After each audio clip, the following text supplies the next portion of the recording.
तो एक बहुत इंपॉर्टेंट क्वेश्चन जो रह गया, और थैंक यू फॉर की रिमाइंड मी। सब कुछ इकोसिस्टम बना, लेकिन अल्टीमेटली आप तुम गवर्नमेंट के अंदर में रहे, बिल्कुल। है ना। वो जो लॉ एंड ऑर्डर मेंटेन करना, इंफ्रास्ट्रक्चर प्रोवाइड करना, कितना भी हम लोग उसको नकार लें, लेकिन बैठे तो हम तभी हैं कि वो लॉ ऑर्डर को मेंटेन किया है गवर्नमेंट ने। अब कितने कोई होते हैं जो कैपेबल तरीके से कर लेते हैं, कुछ इनकैपेबल, वो थोड़ा बहुत अंतर है।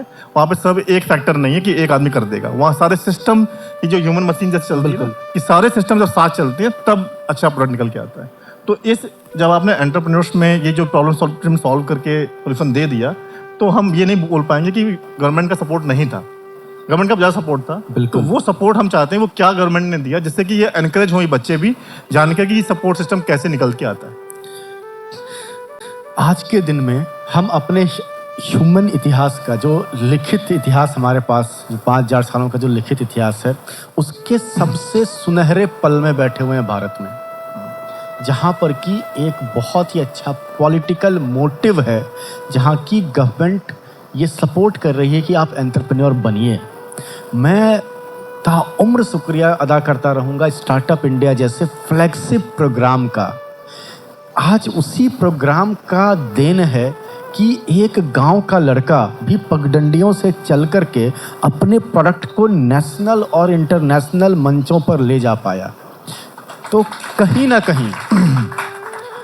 ना कहीं ये पॉलिटिकल विल को भी दिखाता है। और मैं बहुत ही शुक्रिया अदा करूंगा हमारे पूरे पॉलिटिकल सिस्टम का, हमारे प्रधानमंत्री का, जिन्होंने कि स्टार्टअप को इतना महत्व दिया। आज से पहले स्टार्टअप को इतना महत्व नहीं दिया गया था।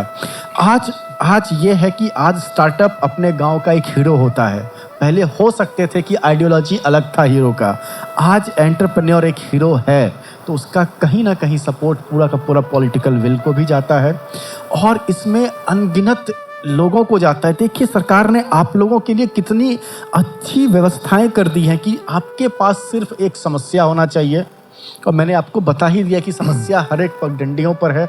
वो समस्या लेकर के आपको अपने नज़दीकी इंक्यूबेशन सेंटर तक बस चल के जाना है।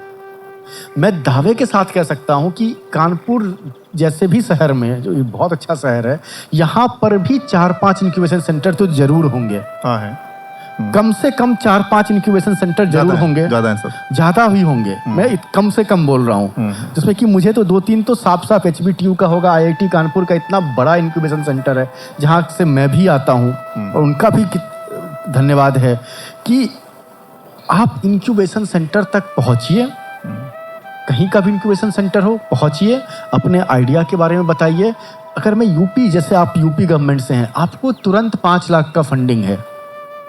आपको बस आइडियाज़ को लेकर के एक रिलेवेंट प्रॉब्लम होना चाहिए आपके पास, और उस रिलेवेंट प्रॉब्लम का एक इनोवेटिव सॉल्यूशन होना चाहिए, बस। ठीक है, नाइस, वेरी नाइस। और मैं कुछ और चीज़ें ऐड कर दूं इसमें, इस शो को लेकर के, कि ये शो स्टार्ट इन यूपी से रिकॉग्नाइज है। जब भी हम किसी गेस्ट को लेके आते हैं तो स्टार्ट इन यूपी गवर्नमेंट इसके लिए मैं ऑथराइज करती है अपने कि आप ये करिए, और वहाँ पे मेरी रिपोर्ट सबमिट करनी होती है और बताना होता है कि आपने क्या चेंजेस किए, पहला।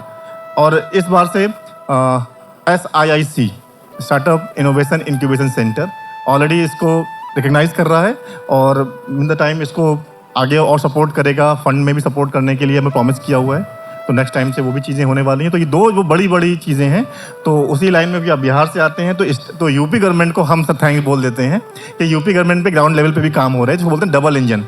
तो यहाँ की IT आपका कानपुर वो यूपी में आता है, तो उनको भी थैंक्सफुल कि वो ऐसे लोगों को रिकॉग्नाइज कर रहे हैं कि वो किसी ऐसे मार्केट से भी, क्योंकि देखिए अब यूपी क्या कर रहा है, वो ये नहीं बोल रहा कि मेरे स्टेट से ही होने चाहिए, आप फिर बिहार से आ रहे हो। हाँ, आपको हम ओपन हैंड एक्सेप्ट कर रहे हैं, वो टैलेंट एक्सेप्ट कर रहे हैं, वो किसी भी रीजन से, किसी भी कास्ट से। वो बोलते हैं ना, एंटरप्रेन्योर की कोई कास्ट नहीं होती, तो वो कास्ट इसीलिए है कि हमको सब कुछ एक्सेप्टेंस से वो इनोवेटिव आइडिया होना चाहिए। अब बच्चे का क्वेश्चन था, जा ले लेते हैं सर। बस आप एक मिनट, क्योंकि हम वसुधैव कुटुंबकम को लेकर के चलते हैं, तो इसीलिए मैं IIT Kanpur, SIC IIT Kanpur और यूपी गवर्नमेंट का भी बहुत बहुत शुक्रिया। मैं एक थैंक यू और बोल दें, सॉरी ये वो रह जाएंगे। AVP मिस्टर अंकित सक्सेना, जिनका इतना बड़ा इंकरेजमेंट था इस शो को लेकर के, ये सपना उनका था, अंकित सक्सेना जी का, वो जिनको आपने अरेंज भी किया है, और वो गेस्ट जितने अरेंज हो रहे हैं वो मिस्टर अंकित सक्सेना जी की वजह से हो रहे हैं। वो इतनी मतलब कि मैं जहाँ फ़ोन करता हूँ तुरंत से वो गेस्ट अरेंज करते हैं, तुरंत से वो कोऑर्डिनेट करा देते हैं। उनका बहुत बड़ा इनिशिएटिव है जो सफ़र आपको दिख रहा है। तो कहते हैं एक सोच कहीं रही होगी, मैंने एग्जीक्यूट किया, हमने उस पर एनहेंस किया, लेकिन उनका प्रॉपर कॉन्ट्रीब्यूशन है और प्रॉपर एक्टिवली पार्टिसिपेट करते हैं हमारे इस इनिशिएटिव को। अब प्लीज़ इसको। तो मैं यही कह रहा था कि वसुधैव कुटुंबकम जो हमारा हमें प्राउड होना चाहिए कि हम G20 की अगवानी कर रहे हैं। पूरे विश्व के नेता आज हमारे भारत भूमि पर हैं। तो वसुधैव कुटुंबकम वहाँ का भी थीम है, और वसुधैव कुटुंबकम सच में यूपी सरकार ने दिखाई कि मैं बिहार से हूँ और आपके क्षेत्र में आकर के, आपके गांव में आकर के, आपके शहर में आकर के आपसे मिल रहा हूँ, बात कर रहा हूँ।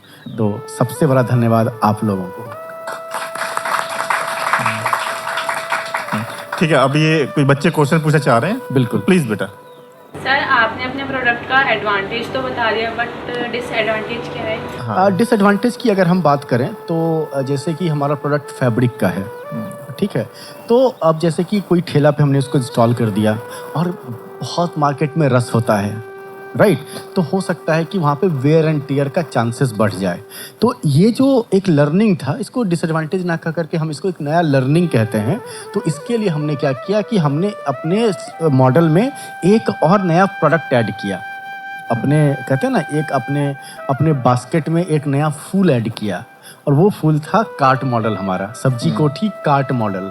कार्ट मॉडल क्या है कि सब्जी कोठी जो बेसिक मॉडल है हमारा, वो एक फैब्रिक का टेंट नुमा स्टोरेज है, लेकिन जो कार्ट मॉडल है वो complete rigid and tough cart है, जिसको कि लेकर के आप चारों तरफ घूम सकते हो। उसमें नीचे के जैसे कि ये अगर मैं आपको ये दिखाऊं कि इसमें 4 व्हील लगा दो, ठीक है, तो ये कार्ट बन जाएगा, ठीक है। तो अब इसको लेकर के चलने में ये जो नीचे वाला पार्ट है ये स्टोरेज हो जाता है सब्जी कोठी, और ऊपर डिस्प्ले हो जाता है। क्यों? जो दिखेगा वही बिकेगा, राइट। तो ऊपर हमारा डिस्प्ले होता है, एक सेक्शन में वहां पे तराजू रखने के लिए। तो आपको देखो, आपको प्रोडक्ट सिर्फ नहीं बनाना होता है, उन छोटे छोटे बातों का भी ध्यान रखना होता है, राइट। तो वहाँ पे तराजू रखने के लिए, उनको नाप के देने के लिए, मापने का सब कुछ हमने व्यवस्था किया। नीचे सब्जी कोठी टेक्नोलॉजी लगाई, रिजिड बनाया, और आज कार्ट मॉडल हमारा सक्सेसफुली मार्केट में लॉन्च हो गया। लेकिन इसका कोई वेस्ट नहीं है, मतलब कोई वेस्ट नहीं है इस प्रोडक्ट का, मतलब उसका मतलब था कोई भी इन्वायरमेंटल कोई ऐसी चीज़ नहीं जो आपको वहाँ पर खराब कर रहे हो, वैसा कोई वेस्ट नहीं है, कुछ भी नहीं।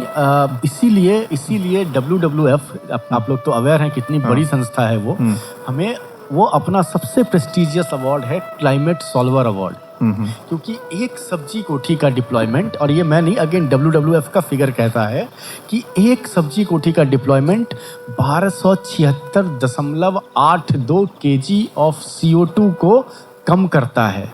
जैसे कि हम कहते हैं ना कि अगर बहुत सारे पेड़ लगाएं हम, तो पेड़ क्या करेगा? कार्बन डाइऑक्साइड को लेगा। तो 60 पेड़ जितना कार्बन डाइऑक्साइड खींचेगा एक साल में, उतना एक सब्जी कोठी कार्बन को मिटिगेट करता है। Very nice, very nice. इसके लिए WWF इंडिया ने हमें climate solver award, United nation ने, गवर्नमेंट ऑफ इंडिया ने, कई सारे अवार्ड से हमें नवाजा गया। ठीक है, मिल गया बेटा आंसर आपको। ये जितने क्या होता है, मैंने आपसे कल अभी सर से एक क्वेश्चन पूछा था, बिजनेस या एंटरप्रेन्योर। एंटरप्रेन्योर की जो बेसिक डेफिनेशन यही है कि किसी प्रॉब्लम को आइडेंटिफाई करना और उसको बिजनेस बना देना। लेकिन मैं बोलता हूँ कुछ ऐसे जो वहाँ पे लिखकर बिजनेस है, उसको हम बिजनेस नहीं बोलते, उसको हम सॉरी एंटरप्रेन्योरशिप नहीं बोलते, उसको हम बोलते हैं बिजनेस है। तो हम पर्सनली अगर मेरी बात बोलोगे, मैं उसको उस कैटेगरी में नहीं रखता हूँ कि वो एक एंटरप्रेन्योरशिप है, स्टार्टअप है।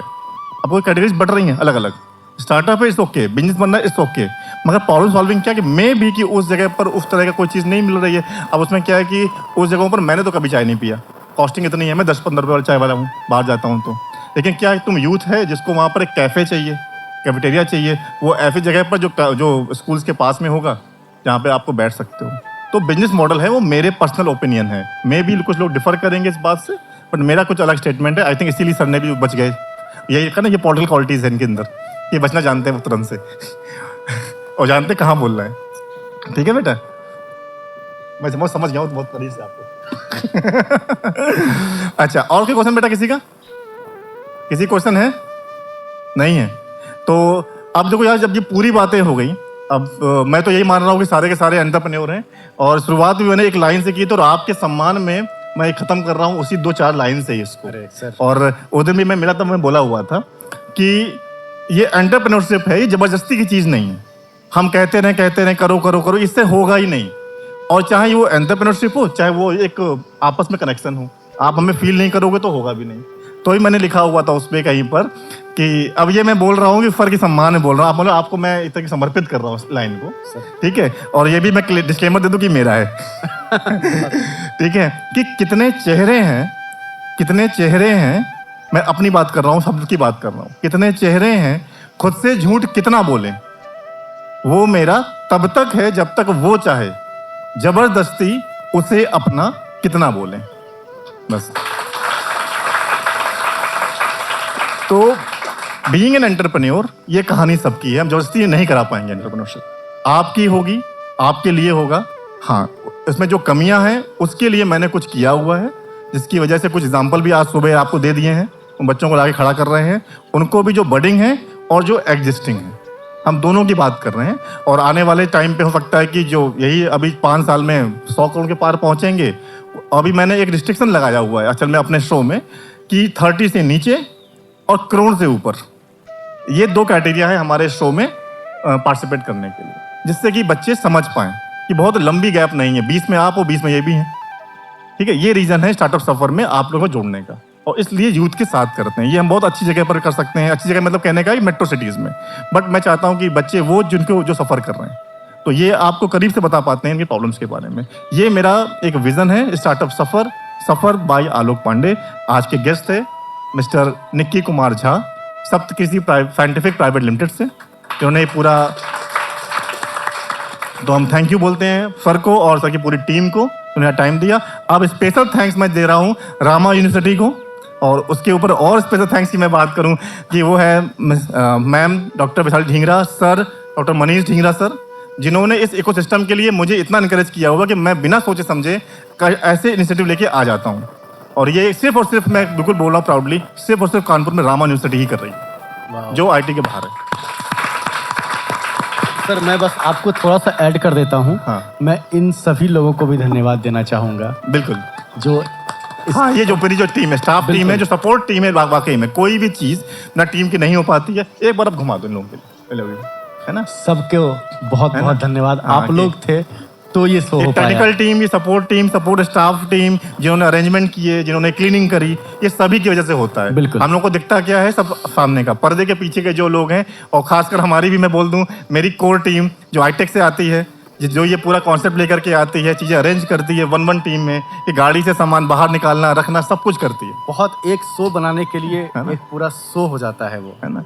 तो तो शो के पीछे भी शो होता है। क्योंकि हम लोग भी प्री मीटिंग करते हैं, प्री इंटरव्यूज होते हैं, कल हुए 9-2 घंटे ढाई हुए, तो वहाँ पे गर्ल्स बॉयज़, कल एक HB2 में जोड़ना पड़ रहा है, कुछ चीज़ें ऐसी रिलेवेंट आ जा रही हैं।